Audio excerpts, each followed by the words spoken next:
Check, check, check it out.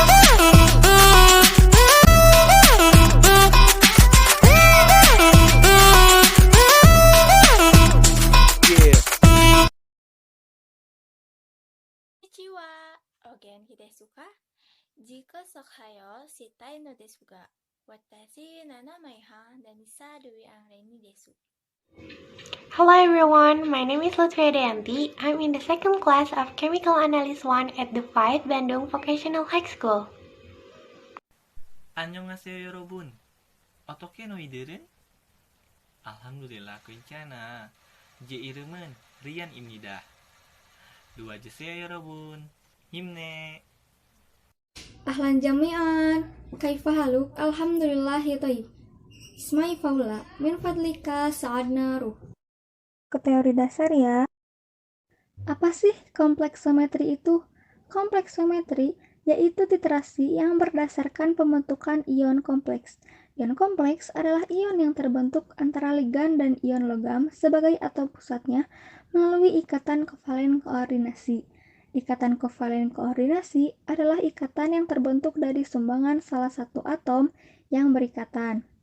Yang pertama, ada atom pusat. Atom pusat itu asam Lewis yang akseptor pasangan elektron bebas, biasanya juga berupa ion logam. Yang kedua, ada ligan. Ligan itu termasuknya ke basa Lewis yang mendonor pasangan elektron bebas. Nah, di bawahnya ini ada contohnya. Di sini ada beberapa contoh ion kompleks. Yang pertama, mekanisme. Basa Lewis akan memberikan sepasang elektronnya kepada kation atau ion logam sebagai asam Lewis. Yang kedua, syarat terbentuknya ion kompleks, tingkat kelarutan yang tinggi. Yang ketiga, kestabilan suatu senyawa atau ion kompleks, tetapan kestabilannya. Semakin besar harga Kf, maka semakin stabil kompleks yang terbentuk. K-step sama dengan Kf, sama dengan mln plus per mn plus dan L. Contoh selanjutnya ada keempat FeCN6. Keempatnya itu termasuk ion positif. Nah, ion negatifnya itu ada FeCN6. Ion logam pusat ada Fe, ligan ada Cn, jumlah ligan, dan bilangan koordinasinya itu adalah 6.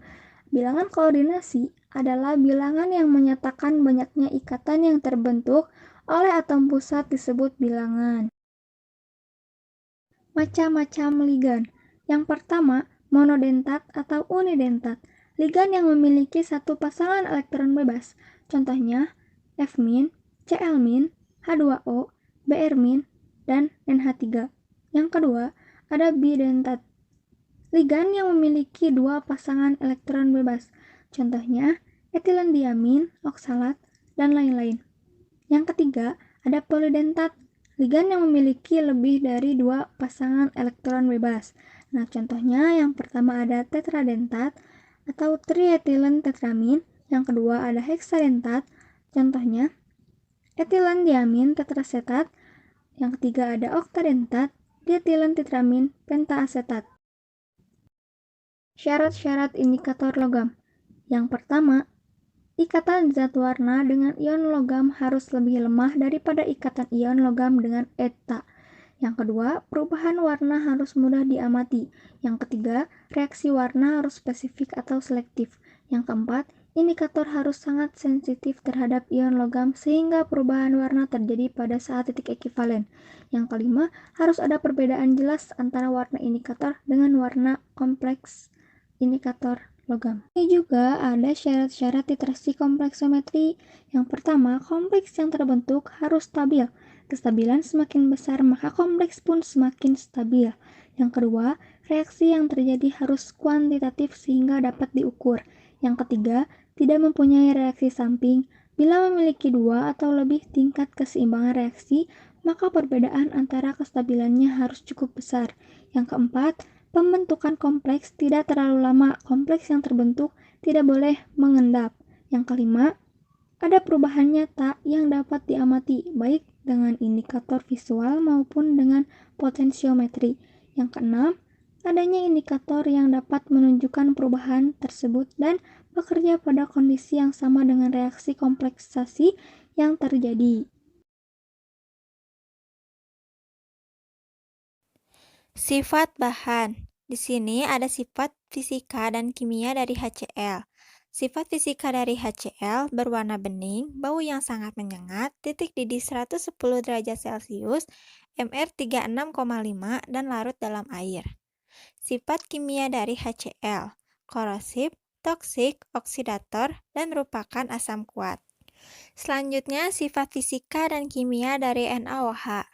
Sifat fisika dari NaOH, padatan kristal putih, titik lelehnya 318 derajat Celcius, titik didihnya 1388 derajat Celcius, dan densitasnya 2,13 gram.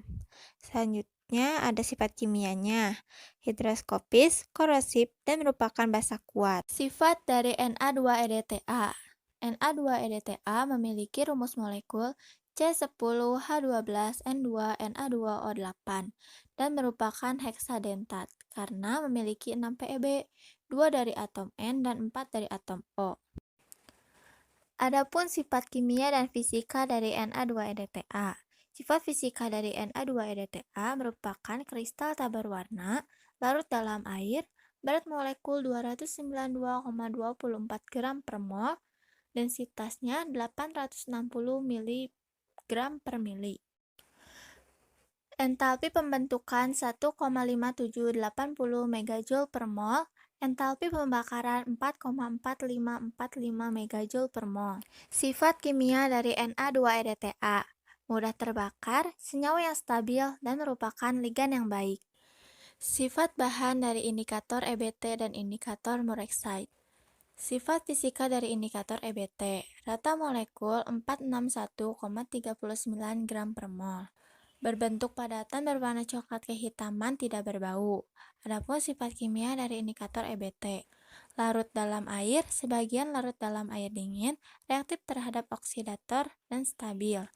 Sifat fisika dan kimia indikator Murekside, sifat kimianya, larut dalam air, pekat terhadap cahaya, reaktif terhadap oksidator kuat. Sifat fisika, berbentuk padatan berwarna coklat, tidak berbau, massa molarnya 284,188 gram per mol. Tujuan dari praktikum kompleksometri CA. Yang pertama, untuk membuat larutan EDTA 0,01 molar. Yang kedua, untuk mengetahui konsentrasi larutan EDTA 0,01 molar. Yang ketiga, untuk menentukan kadar Ca2+ menggunakan indikator dengan metode kompleksometri. Yang keempat, untuk menentukan kadar Ca2+ menggunakan indikator Murekside dengan metode kompleksometri. Praktikum percobaan. Pembuatan larutan EDTA 0,01 molar. Yang pertama, membuat larutan EDTA 0,01 molar. Adapun prinsipnya sebagai berikut. Berdasarkan penimbangan dan pelarutan sejumlah gram tertentu Na2EDTA yang dilarutkan dalam aqueous bebas sampai volume 500 ml dalam gelas kimia. Dan adapun persamaan reaksinya, Na2EDTA solid ditambah H2O liquid menjadi Na2EDTA aqueous. Perhitungan larutan EDTA 0,01 molar 500 ml.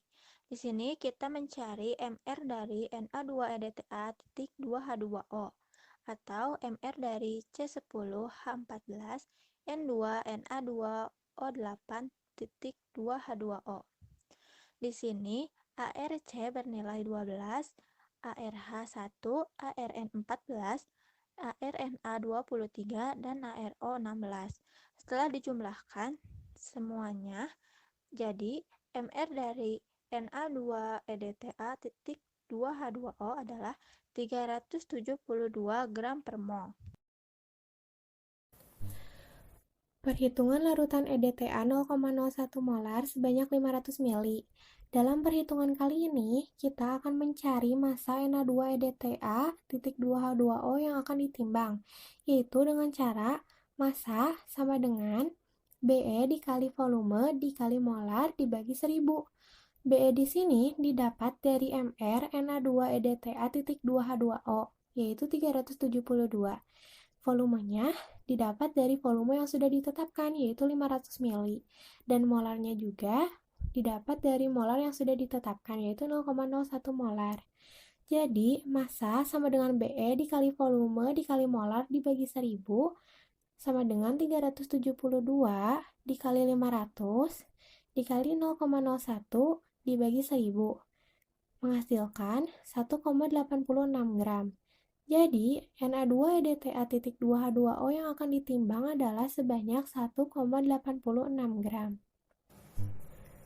Selanjutnya, terdapat prosedur pembuatan larutan EDTA 0,01 molar. Nah, langkah awal yang harus kita lakukan adalah menimbang Na2EDTA.2H2O padat sebanyak 1,86 gram. Lalu, larutkan dalam 500 ml aquadem. Sebelumnya, aquadem itu apa sih? Nah, aquadem di sini merupakan aquades yang sudah diyakinkan tidak ada mineralnya. Karena apabila masih terdapat mineral di dalam aquades itu, hal itu akan mempengaruhi kadar. Kenapa sih bisa seperti itu? Soalnya, indikator logam yang digunakan sangatlah sensitif terhadap ion logam. Jadi, apabila kita menggunakan air atau aquades yang terdapat Ca, Fe, Mg, atau senyawa lainnya, dikhawatirkan akan membentuk kompleks bukan dengan sampel, tetapi dengan Ca, Fe, Mg, atau senyawa lainnya yang terdapat di air atau aquades tersebut. Sehingga, aquades yang akan digunakan harus dites terlebih dahulu untuk memenuhi syarat sebagai aquadem.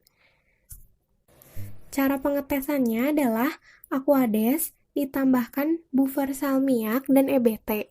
Apabila warna yang dihasilkan berwarna biru, berarti aquades tersebut negatif dari ion logam atau mineral, sehingga dapat digunakan menjadi aquadem. Tapi, apabila warna yang dihasilkan berwarna merah anggur, aquades tersebut telah terkontaminasi oleh mineral, sehingga tidak dapat digunakan dan harus mencari aquades yang lain. Nah, setelah kita melarutkan Na2EDTA.2H2O dalam 500 ml aquadem, selanjutnya masukkan ke dalam botol reagen dan diberi label. Lalu yang terakhir, lakukan homogen. Lalu, ada pembuatan larutan buffer pH 10. Pembuatan larutan buffer pH 10 ini digunakan untuk penentuan kadar Ca2+, indikator Mureksit. Langkah awal yang harus dilakukan adalah menimbang 6,8 gram NH4Cl, lalu larutkan dalam 20 ml aquadem pada labu ukur. Setelah itu, tambahkan 57 ml NH4OH pekat dan ukur pH larutan dengan pH meter. Nah, adapun pembuatan larutan buffer pH 10 yang mengandung MgEDTA. Larutan buffer pH 10 yang mengandung MgEDTA ini digunakan untuk penentuan kadar Ca2+ indikator EBT.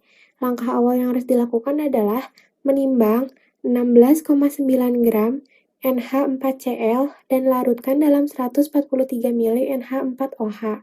Lalu, timbang 0,179 gram EDTA dan timbang juga 0,780 gram MgSO4. Lalu larutkan semuanya dalam labu ukur 250 ml dan encerkan dengan aquadem. Standarisasi Na2EDTA.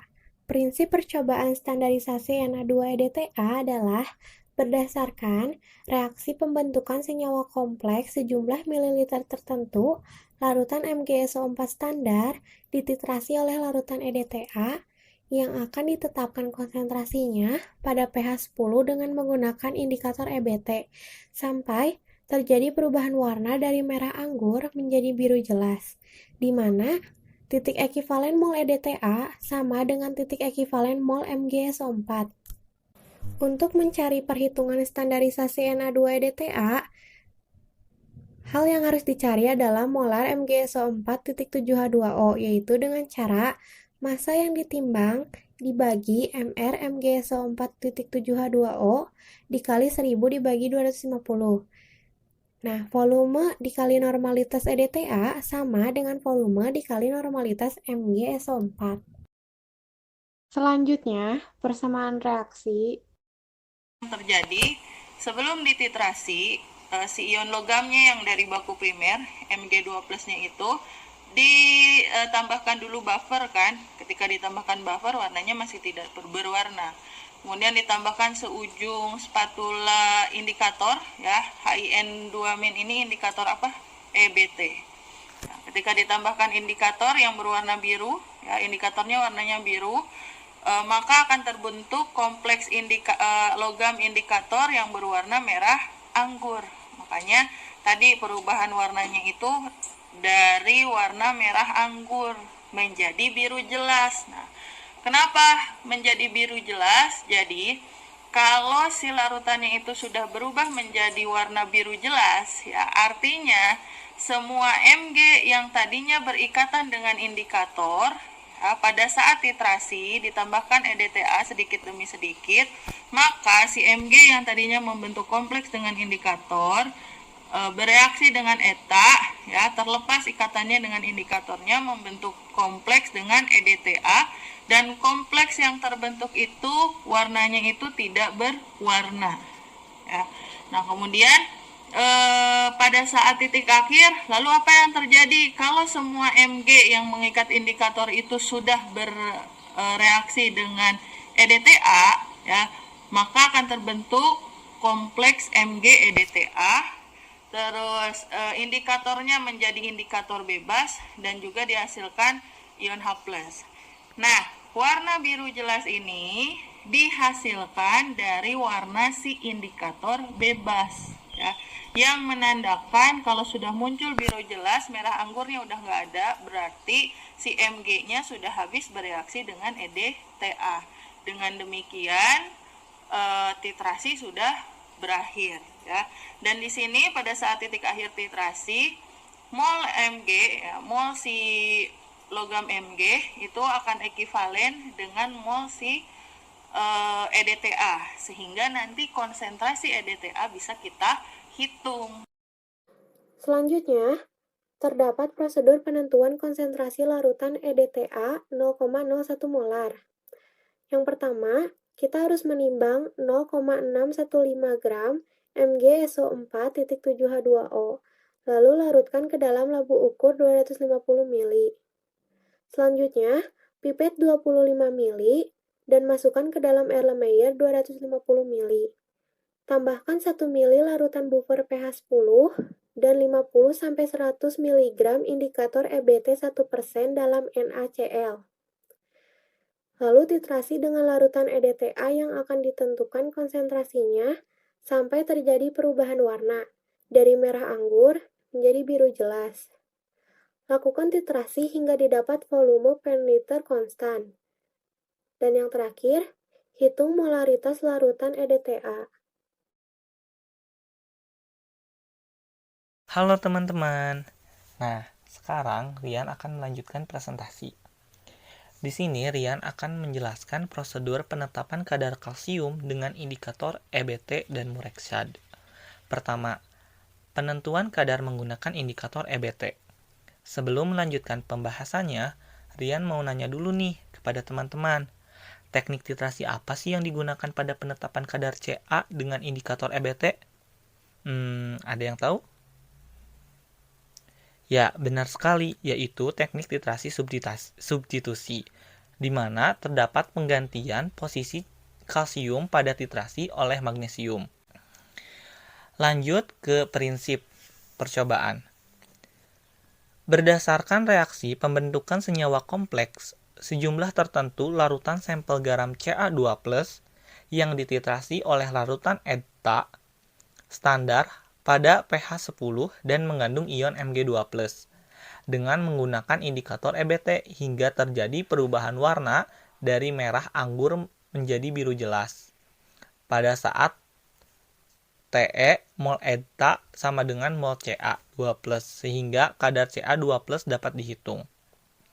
Perhitungannya, persen kadar sama dengan V labu per pipet dikali volume dan konsentrasi EDTA dikali ARCA dibagi gram sampel dikali 1000 dikali 100%. Selanjutnya, persamaan reaksi. Pada saat keadaan awal, logam Ca2+ ya itu kan ditambahkan aquades, kemudian ditambahkan buffer, ditambahkan Mg eta. Nah, Ca2+ ini nanti akan ketika bertemu dengan Mg eta, nanti dia akan melepaskan ion Mg2+, ya. Nah, si ion Mg2+ ini menggantikan sejumlah Ca yang bereaksi yang berikatan dengan eta. Ya. Nah, kemudian Mg2+ yang dibebaskan dalam reaksi Ca2+ dengan kompleks Mg eta, dia akan berikatan dengan indikator EDTA, ya, membentuk kompleks ya, yang tadinya indikatornya itu warnanya biru, ya, karena bertemu dengan ion logam Mg2+, dia akan membentuk kompleks merah anggur, ya, yang berwarna merah anggur antara logam Mg dengan indikator. Ya, jadi indikator ini bisa berikatan dengan Mg, ya, lebih stabil daripada si Ca dengan indikator. Ya, makanya kita tambahin Mg eta. Nah, kemudian pada saat titrasi apa yang terjadi? Ya, karena tidak semua logam Ca itu berikatan dengan eta pada Mg eta, maka sisa Ca-nya juga akan bereaksi membentuk kompleks dengan eta yang dititrasi. Dan kalau si Ca-nya sudah habis, maka Mg yang tadi dibebaskan di sini yang sudah berikatan dengan indikator, ya, ketika ketemu eta, maka ikatan ini akan lepas, ya. Kenapa? Tadi seperti saya jelaskan bahwa kompleks antara Mg eta dengan Mg indikator itu lebih stabil Mg eta. Jadi ketika Mg indikator bertemu dengan eta, maka dia akan lebih suka si ion logamnya itu membentuk kompleks dengan si eta, ya. Sehingga akhirnya kalau semua Mg-nya ini, ya, Mg indikatornya ini sudah berikatan dengan eta, maka indikator bebasnya akan muncul kembali dan terbentuk, ya, terjadi perubahan warna dari merah anggur yang berasal dari ikatan antara logam Mg dengan indikator menjadi warna indikator bebas. Nah, warna indikator bebasnya ini berwarna biru jelas, ya. Nah, sehingga disinilah titik akhir titrasinya itu tercapai, ya. Dan ingat, jangan sampai ada warna merah atau rona-rona kemerahan dalam titrasi ini, ya. Karena kalau masih ada warna merah, berarti masih ada kompleks Mg indikator yang belum diikat oleh si EDTA, ya. Sedangkan Mg indikator ini menunjukkan jumlah Ca yang tadi sudah dipakai berikatan, ya. Si Mg indikator ini berasal dibebaskan dari hasil reaksi Ca dengan si EDTA pada Mg. Penentuan kadar Ca2+.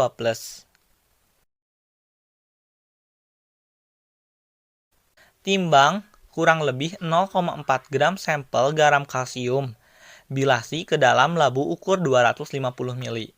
Kemudian, tambahkan HCl5N sedikit demi sedikit ke dalam labu ukur hingga semua sampel larut dan encerkan hingga tepat. Fungsi HCl di sini untuk melarutkan sampel Ca, karena pada dasarnya semua logam sukar larut pada air, tetapi mudah larut pada asam kuat. Nah, di sini ada perlakuan belangko, di mana pipet 25 ml larutan sampel, masukkan ke dalam Erlenmeyer 250 ml, lalu tambahkan 1 tetes indikator fenoftalein dan netralkan dengan NaOH 1 normal, hingga warna pada larutan berubah menjadi warna pink. Ingat ya teman-teman, di sini penambahan NaOH harus tetes demi tetes dan hitung per milinya. Jika sudah memperlakukan blanko, larutan pada blanko ini bisa langsung dibuang dan catat tadi volume yang NaOH yang dihasilkan. Kemudian lanjut pada titrasi. Pipet 25 ml larutan sampel, lalu tambahkan tadi beberapa mili NaOH 1N yang dihasilkan pada larutan blanko tadi. Kemudian tambahkan 2 mili buffer pH yang 10 yang mengandung mg EDTA dan 50-100 mg EBT 1% dalam NaCl. Titrasi larutan dengan EDTA standar kurang lebih 0,01 molar sampai terjadi perubahan warna dari merah anggur menjadi biru jelas. Lanjut, lakukan titrasi hingga didapat volume peniter konstan dan hitung kadar Ca2+ dalam sampel. Selanjutnya, penentuan kadar Ca2+ dengan indikator Murexide. Di sini menggunakan teknik titrasi langsung, di mana sampel langsung dititrasi dengan EDTA. Prinsip percobaan. Berdasarkan reaksi pembentukan senyawa kompleks sejumlah tertentu larutan sampel garam Ca2+ yang dititrasi oleh larutan EDTA standar pada pH 12 dengan menggunakan indikator Murexide hingga terjadi perubahan warna dari merah anggur menjadi biru jelas, di mana mol EDTA sama dengan mol Ca2+, sehingga kadar Ca2+ dapat dihitung. Perhitungannya, kadar Ca2+ sama dengan V/Labu per Vivipet dikali volume dan konsentrasi EDTA dikali ARCA dibagi gram sampel dikali 1000, lalu hasil dikali 100%. Selanjutnya, persamaan reaksi. Sebelum titrasi, ya, berbeda dengan EBT, Ca itu kurang stabil ikatannya dengan indikator EBT. Tapi kalau dengan Murexide, dia cukup stabil. Sehingga si logam Ca ini sebelum dititrasi, dia akan berikatan dengan indikator Murexide yang berwarna ungu biru. Nah, ketika si indikator berikatan dengan Ca, dia akan berubah warnanya menjadi berwarna merah. Kemudian ya pada saat titrasi nanti kan dititrasi sama EDTA. Nanti si etanya itu akan mengikat Ca membentuk kompleks Ca eta ya. Kemudian Ca yang tadi sudah berikatan dengan indikator juga akan lepas ikatannya karena ikatan antara kompleks Ca dengan eta itu lebih stabil daripada Ca indikator.